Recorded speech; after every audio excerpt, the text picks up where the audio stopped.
Hello दोस्तों, स्वागत है आप सभी का आपके अपने YouTube channel I read education पर। मैं आपका दोस्त आर के सैनी आज के इस वीडियो में आप सभी दोस्तों का स्वागत करता हूं। आज के इस वीडियो में हम बात करने वाले हैं ह्यूमन साइकोलॉजी के 9वें पार्ट के बारे में। तो इस पार्ट्स में आपको रेपुटेशन रिलेटेड क्वेश्चन मिलेंगे। तो थंबनेल देखकर आप इस वीडियो पर आए तो उसके लिए आप सभी का शुक्रिया। वीडियो को पूरा देख के जाएँ। तो चलिए क्वेश्चन की स्टार्ट करते हैं। क्वेश्चन नंबर हमारे 137 से स्टार्ट हो रहा है। गर्भाशय में शिशु के विकास की जानकारी हेतु किसका प्रयोग किया जाता है? पहला ऑप्शन एक्स किरणें, दूसरा गामा किरणें, तीसरा अल्ट्रासाउंड, चौथा अल्ट्रावोलेट किरणें। तो यहाँ पर हमारा आंसर है अल्ट्रासाउंड। तो सी ऑप्शन आपका यहाँ पर बिल्कुल सही हो जाएगा। बच्चे की जानकारी के लिए, विकास की जानकारी के लिए हम अल्ट्रासाउंड का प्रयोग करते हैं। तो सी ऑप्शन आपका यहाँ पर बिल्कुल सही हो जाएगा। क्वेश्चन नंबर 138 में पूछ रहे हैं, भ्रूण के विकास के लिए निम्न में से किस अंग के द्वारा खाद्य की पूर्ति की जाती है? तो पहला ऑप्शन गर्भाशय, दूसरा बीजांडसन, दूसरा अंडाशय, तीसरा है और चौथा आपका दे रखा है अप्रापोशिका। तो यहाँ पर हमारा आंसर है बीजांडसन। तो बी ऑप्शन आपका यहाँ पर बिल्कुल सही हो जाएगा। क्वेश्चन नंबर 139 में पूछा है, मुख के द्वारा लेने वाले गर्भ निरोधक गोलियों निरोध करते हैं तो किसका निरोध करते हैं? तो पहला ऑप्शन दे रखा है अंडो उत्सर्जन का, दूसरा निषेचन का, तीसरा गर्भधारण का और चौथा शुक्राणु के गर्भाशय में प्रवेश द्वार का। तो यहाँ पर हमारा जो आंसर है वो होगा अंडो उत्सर्जन का विरोध करते हैं।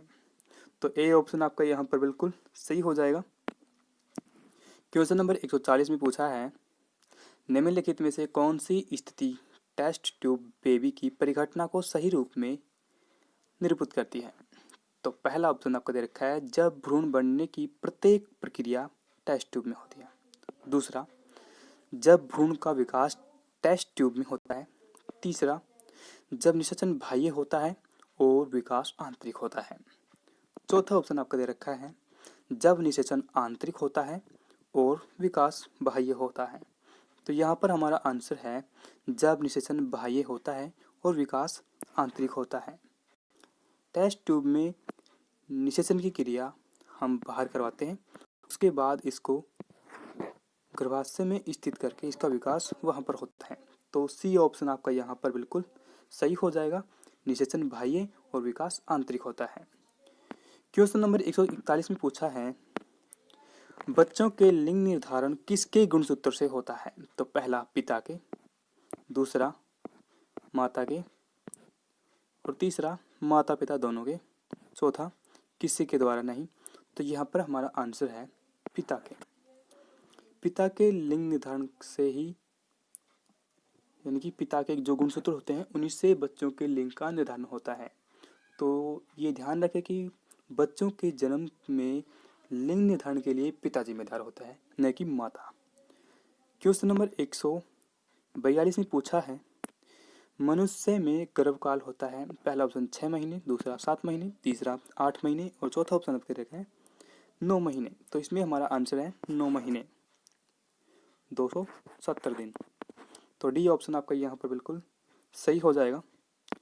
क्वेश्चन नंबर 143 में पूछा है, स्त्रियों की नसबंदी को कहा जाता है। तो पहला वैसोक्टोमी, दूसरा ट्यूबक्टोमी और तीसरा न्यूरोटोमी और चौथा साइकेडेमी। तो यहाँ पर हमारा आंसर है ट्यूबवेक्टोमी। ट्यूबवेक्टोमी ट्यूब में होता है। तो बी ऑप्शन आपका यहाँ पर बिल्कुल सही हो जाएगा। क्वेश्चन नंबर 144 में पूछा है, पुरुषों की नसबंदी को क्या कहा जाता है? तो पहला वैसेक्टोमी, दूसरा ट्यूबवेक्टोमी, तीसरा न्यूरोटोमी और चौथा साइकेडेमी। तो यहाँ पर हमारा आंसर है वैसेक्टोमी। तो ए ऑप्शन आपका यहाँ पर बिल्कुल सही हो जाएगा। क्वेश्चन नंबर 145 में पूछा है, प्रथम प्रकनली शिशु का नाम था। पहला आस्था, दूसरा इंदिरा, तीसरा डॉली और चौथा लुइस। तो यहाँ पर हमारा आंसर है लुइस। तो डी ऑप्शन आपका यहाँ पर बिल्कुल सही हो जाएगा। क्वेश्चन नंबर 147 में पूछा है, मनुष्य के शरीर में पाई जाने वाली कौन सी ग्रंथि वाहिनी विहीन है? तो पहला यकृत, दूसरा पसीने की ग्रंथि, तीसरा अंतःस्रावी ग्रंथि और चौथा गुर्दा। तो यहाँ पर हमारा आंसर है अंतःस्रावी ग्रंथियाँ वाहिनी विहीन होती हैं। तो सी ऑप्शन आपका यहाँ पर बिल्कुल सही हो जाएगा।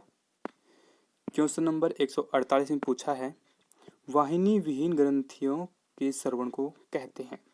पहला रस, दूसरा हार्मोन, तीसरा घोल, चौथा उत्सर्जन। तो इसमें हमारा आंसर है हार्मोन। वाहिनी विहीन ग्रंथियों के श्रवण को हम हार्मोन कहते हैं। तो बी ऑप्शन आपका यहाँ पर बिल्कुल सही हो जाएगा। क्वेश्चन नंबर 149 में पूछा है, इनमें से कौन अंतःस्रावी ग्रंथि नहीं है? पहला एड्रिनल, दूसरा पिट्यूटरी, तीसरा थायराइड, चौथा यकृत। तो इसमें हमारा आंसर है यकृत। ये अंतःस्रावी ग्रंथि नहीं है। तो डी ऑप्शन आपका यहाँ पर बिल्कुल सही हो जाएगा। आपसे रिक्वेस्ट है कि चैनल को सब्सक्राइब जरूर करें। क्वेश्चन नंबर 150 में पूछा है, अंतःस्रावी ग्रंथियों को किस नाम से जाना जाता है? अन्य नाम पूछा है इसमें। तो पहला वृद्ध ग्रंथि, दूसरा सूक्ष्म ग्रंथि, तीसरा वाहिनी विहीन ग्रंथि और चौथा अम्लीय ग्रंथि। तो यहाँ पर हमारा आंसर है वाहिनी विहीन ग्रंथि। तो सी ऑप्शन आपका यहाँ पर बिल्कुल सही हो जाएगा। क्वेश्चन नंबर 151 में पूछा है, निम्नलिखित में से कौन एक ग्रंथि नहीं है? पहला थायराइड, दूसरा जठर, तीसरा यकृत और चौथा अग्नाशय। तो इसमें हमारा आंसर है जठर, जो कि एक रस होता है, अग्नाशय से निकलता है। तो ये ग्रंथि हैं बाकी तीन, अग्नाशय, यकृत और थायराइड, जबकि जठर एक रस है, ये ग्रंथि नहीं होगी। तो बी ऑप्शन आपका इसमें बिल्कुल सही हो जाएगा। क्वेश्चन नंबर 152 में पूछा है, मानव शरीर की किस ग्रंथि को मास्टर ग्रंथि कहा जाता है? पहला अग्नाशय, दूसरा अवटु, तीसरा पीयूष, चौथा प्लीहा। तो इसमें हमारा आंसर है पीयूष ग्रंथि को मास्टर ग्रंथि कहा जाता है। तो सी ऑप्शन आपका यहाँ पर बिल्कुल सही हो जाएगा। क्वेश्चन नंबर 153 में पूछा है, मनुष्य के शरीर की सबसे छोटी ग्रंथि है? पहला यकृत, दूसरा थायराइड, तीसरा पिट्यूटरी, चौथा लार ग्रंथि। तो इसमें हमारा आंसर है पिट्यूटरी। तो सी ऑप्शन आपका यहाँ पर बिल्कुल सही हो जाएगा। पिट्यूटरी ग्रंथि शरीर की सबसे छोटी ग्रंथि होती है। तो सी ऑप्शन आपका यहाँ पर बिल्कुल सही हो जाएगा। क्वेश्चन नंबर 154 में पूछा है, मानव शरीर की सबसे महत्वपूर्ण ग्रंथि है? पहला थायराइड, दूसरा पिट्यूटरी, तीसरा पेनक्रियास और चौथी आपकी है यकृत। तो इसमें हमारा आंसर है पिट्यूटरी ग्रंथि। मानव शरीर की सबसे महत्वपूर्ण ग्रंथि जो होती है वो होती है पिट्यूटरी ग्रंथि, और यही हमारे शरीर की सबसे छोटी ग्रंथि होती है पिट्यूटरी ग्रंथि। तो इन दोनों का हमारा आंसर होगा पिट्यूटरी ग्रंथि। तो आज के इस वीडियो में इतना ही।